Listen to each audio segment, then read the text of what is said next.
2025-26 academic সেশনের তরুণের স্বপ্ন স্কিমের মাধ্যমে ক্লাস 11 এর স্টুডেন্ট অর্থাৎ ট্যাব বেনিফিশিয়ারি স্টুডেন্টদের ট্যাবের যে 10,000 টাকা তারা পাবে, তার জন্য স্কুলের তরফ থেকে যে কাজটি আছে সেটা হয়তো ইতিমধ্যে প্রায় শেষের পথে। এখন যেটা দেখার বিষয়, এডিট অ্যান্ড আপডেট কাজটি হয়ে যাওয়ার পরে এনপিসিআই যে ভেরিফিকেশন হচ্ছে এবং সেই এনপিসিআই ভেরিফিকেশনের যে স্ট্যাটাসগুলি আসছে সেই স্ট্যাটাস অনুযায়ী স্কুলের পরবর্তী কাজটা কি সেটাই আজকের এই ভিডিওতে আপনাদের সামনে তুলে ধরবো, তাই ভিডিওটা শেষ অবধি দেখার জন্য রিকোয়েস্ট রইল। তো বেশি কথা না বাড়িয়ে ডাইরেক্ট একদম টপিকে চলে আসি। এর জন্য বাংলা শিক্ষা ই পোর্টালের লগ ইন সেকশানে চলে এলাম এবং user name, password, captcha code এবং রেজিস্টার্ড HYN নাম্বারে যে ওটিপি আসে লগ ইন করার জন্য সেই ওটিপি পুট করে দিয়ে লগ ইন করে নিলাম। এবং লগ ইন হয়ে যাওয়ার পরে বাঁদিকে যে সমস্ত অপশানগুলি থাকে সেই অপশানের মধ্যে তরুণের স্বপ্ন স্কিম এই সেকশানে চলে আসতে হবে। তার আন্ডারই ফার্স্ট যে সাবমেনুটি থাকে মানে ভ্যালিডেশন অফ বেনিফিশিয়ারি, এখানে চলে আসতে হয়। তো এখানে চলে আসলেই HY এর আধার লিঙ্ক নাম্বারে 6 ডিজিটের একটি ওটিপি আসে, সেই 6 ডিজিট ওটিপি এখানে পুট করে দিয়ে তরুণের স্বপ্ন স্কিম এই সেকশানে চলে আসতে হয়। তো এখানে ভেরিফিকেশন অফ বেনিফিশিয়ারি ফর তরুণের স্বপ্ন স্কিম একাডেমিক ইয়ার 2025-26। এখানে স্টুডেন্ট নেমগুলো এখানে কিন্তু অ্যালফাবেটিক্যালি থাকে এবং স্টুডেন্ট নেমের আগে স্টুডেন্ট কোড এবং পরে গার্জেন মোবাইল নাম্বার থাকে। Bank and contact update status যেগুলো আপনারা কমপ্লিট করে ফেলেছেন।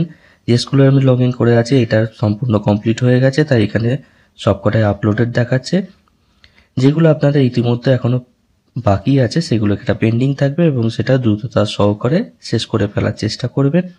এরপরে দেখবেন কমপ্লিট যেগুলো হয়ে গেছে সেগুলো কিন্তু এনপিসিআই ভেরিফিকেশানের জন্য চলে গেছে। যেগুলো এনপিসিআই ভেরিফিকেশানের জন্য চলে যাচ্ছে সেগুলো আপনারা সেন্ড টু এনপিসিআই দেখতে পাবেন এনপিসিআই স্ট্যাটাসে, এবং যেগুলো ভেরিফিকেশান হয়ে যাচ্ছে এবং সাকসেসফুলি ভেরিফাই হয়ে যাচ্ছে সেগুলো আপনারা দেখতেই পাবেন name match and account is valid. তো সেগুলোর জন্য আপনাদের কোনো চিন্তা নেই। চিন্তার বিষয় হলো এনপিসিআই স্ট্যাটাসে যদি অ্যাকাউন্ট ইজ ইনভ্যালিড থাকে বা account is valid but name not mismatch, সেইগুলোর ক্ষেত্রেই আপনাদের যেটা করতে হবে সেটা হলো অ্যাকশন কলামে, সেটা তো আপনারা এডিট ডিটেলস কিছু করতে পারবেন না, কিন্তু update and send to SI এই সেকশানে আপডেট অ্যান্ড সেন্ড এই সেকশানে গিয়ে সেটাকে আপডেট করতে হবে। কি আপডেট করতে হবে আগে সেই সেকশানে যাই। দেখুন যে স্টুডেন্টের এনপিসিআই স্ট্যাটাসে নাম ভুল আছে, নেম মিসম্যাচ এসেছে, সেইটার একটি আমি স্টুডেন্টের আপডেট স্ট্যাটাসে গেলাম। তো এখানে বেসিক্যালি স্টুডেন্টের নাম, date of birth, father details, বাদ বাকি বেশ কিছু ডিটেলস এখানে আছে। তো এখানে যেটা প্রবলেম, যেহেতু নেম মিসম্যাচ হচ্ছে মানে ব্যাংকের নামের সাথে আপনারা যে স্কুলের যে নামটা প্রোভাইড করেছেন সেই নামটা ম্যাচ করছে না। তো এক্ষেত্রে হতে পারে আধার বা ব্যাংকের সাথে যে নামটা আছে সেটা আপনাদের কাছে যে ডকুমেন্টস হিসাবে আপনারা রেজিস্টার্ড হিসাবে যেটা পুট করেছেন সেক্ষেত্রে হয়তো নামটা ভুল আছে বা নামের স্পেলিং মিসম্যাচ হচ্ছে। তো এখানে যদি কারেকশান করার হয় সেটা আপনারা কারেকশান করে রাখবেন এবং কারেকশান হয়ে যাওয়ার পরে নিচে যে update and send to SI এই যে অপশানটা দেখতে পান এখানে ক্লিক করে দেবেন। এখানে ক্লিক করে দিলেই সাথে সাথেই একটি আপনারা মেসেজ দেখতে পাবেন ওপরে, successfully updated and send to SI the details of ওই স্টুডেন্টের আইডি, এটা মেসেজ এরকম দেখতে পাবেন। এবং SI send and approved and reject status এই যে ঘরটি আছে এইখানে সেন্ড টু এসআই এটা আপনারা দেখতে পাবেন। তো এই কাজটা এরপরে এসআই এন্ডে এটা ভেরিফিকেশানটি হবে। তো এর জন্য আপনাদের কি কি ডকুমেন্ট সাবমিট করতে হবে বা কি লাগবে সেটা আমি একটু পরে বলছি। আর একটা এখানে এনপিসিআই স্ট্যাটাস নিয়ে আগে বলে দিই, অ্যাকাউন্ট ইজ ইনভ্যালিড। তো এই ক্ষেত্রে খুব ক্লিয়ার, বেশ কিছু ক্যান্ডিডেট বা বেশ কিছু স্টুডেন্টের অ্যাকাউন্ট নাম্বার যেটা প্রোভাইড করা হয়েছে সেই অ্যাকাউন্ট নাম্বার যে ব্যাংকের, সে ব্যাংকটা হয়তো এক্ষেত্রে এনপিসিআই চেকিংটা হচ্ছে, ভেরিফিকেশান হচ্ছে, সেই ক্ষেত্রে গ্রহণযোগ্য হচ্ছে না। বা এটাও হতে পারে এমন একটি ব্যাংক ডিটেলস দেওয়া হয়েছে সেখানে আপনারা যেটা সাবমিট করেছেন সেখানে একটা ব্যাংকের আইএফএসসি কোড ভুল আছে বা অ্যাকাউন্ট নাম্বার হয়তো ভুল আছে, ভুল পুট করে দিয়েছেন। তো এক্ষেত্রে কিন্তু আপনাদের আপডেট অ্যান্ড সেন্ড এই অপশানে যেতে হবে, একটু আগে যেটা দেখালাম, এবং সেখানে গিয়ে এই স্টুডেন্টের ব্যাংক ডিটেলসটা আপনারা একবার চেক করে নেবেন। এসআই ভেরিফিকেশনের জন্য এটা পাঠিয়ে দিতে হবে। তাহলে যেগুলো নেম মিসম্যাচ হচ্ছে বা অ্যাকাউন্ট ইনভ্যালিড হচ্ছে সেক্ষেত্রে কিন্তু আপনারা আপডেট করে ভেরিফিকেশান করতে পাঠাচ্ছেন এসআই এর কাছে। তো এক্ষেত্রে এসআই এর এন্ড থেকে এটা চেকিং হবে এবং চেকিং হয়ে যাওয়ার পরে সেটা যদি অ্যাপ্রুভ করার হয় তাহলে এটা অ্যাপ্রুভ করে দেওয়া হবে, আর যদি সেটা রিজেকশন হয় তাহলে এটা রিজেক্ট স্ট্যাটাস হিসাবে আপনারা দেখতে পাবেন। এখন বিষয় হলো কোনগুলো অ্যাপ্রুভ হবে কোনগুলো রিজেক্ট হবে।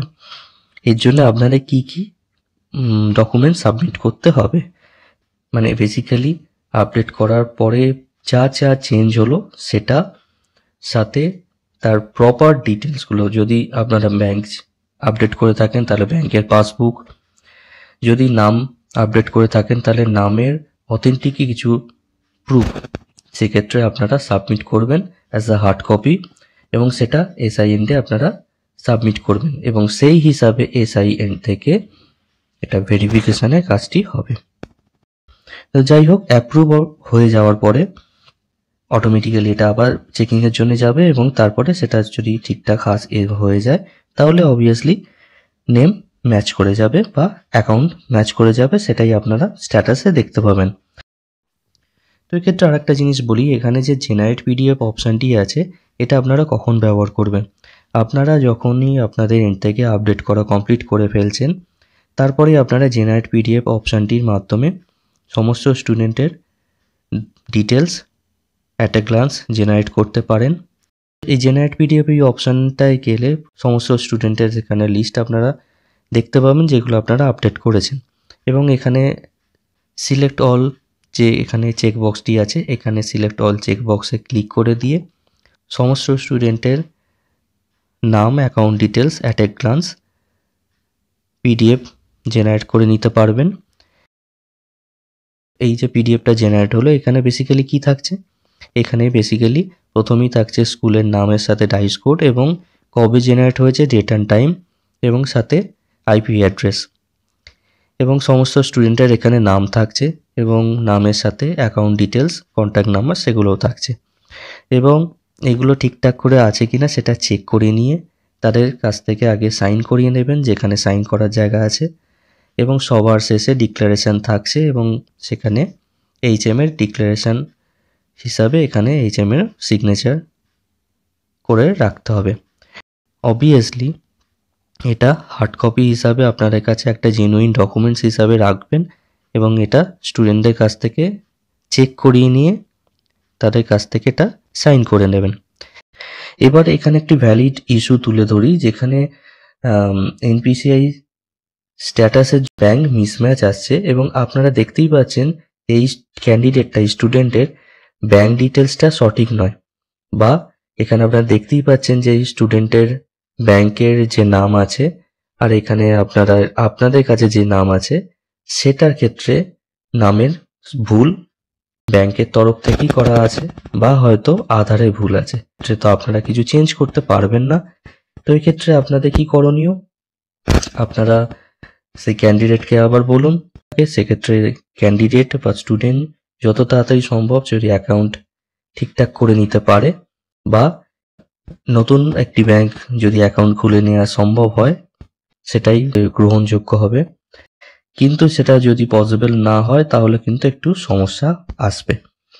তো সেক্ষেত্রে অবশ্যই আপনারা জেনুইন অথেন্টিক ডকুমেন্টসের সাপেক্ষেই আপডেটটা করবেন। তো যাই হোক, এই হলো এনপিসিআই স্ট্যাটাস কি আসছে এবং এনপিসিআই স্ট্যাটাস অনুযায়ী আপনাদের কি কাজ করতে হচ্ছে। ভিডিওটা দেখে যদি আপনারা উপকৃত হয়ে থাকেন অবশ্যই একটি লাইক দিতে আপনারা ভুলবেন না, আর এই চ্যানেলে যদি আপনারা নতুন হয়ে থাকেন অবশ্যই টেকনিক্যাল নিউজ ইউটিউব চ্যানেলটি আপনারা সাবস্ক্রাইব করে রাখুন এবং পাশে থাকা বেল আইকনে অবশ্যই আপনারা ক্লিক করে রাখুন। আবার দেখা হবে নেক্সট কোনো ইনফরমেটিভ আপনাদের প্রয়োজনীয় ভিডিওর মাধ্যমে। ততদিন আপনারা ভালো থাকুন, সুস্থ থাকুন, ধন্যবাদ।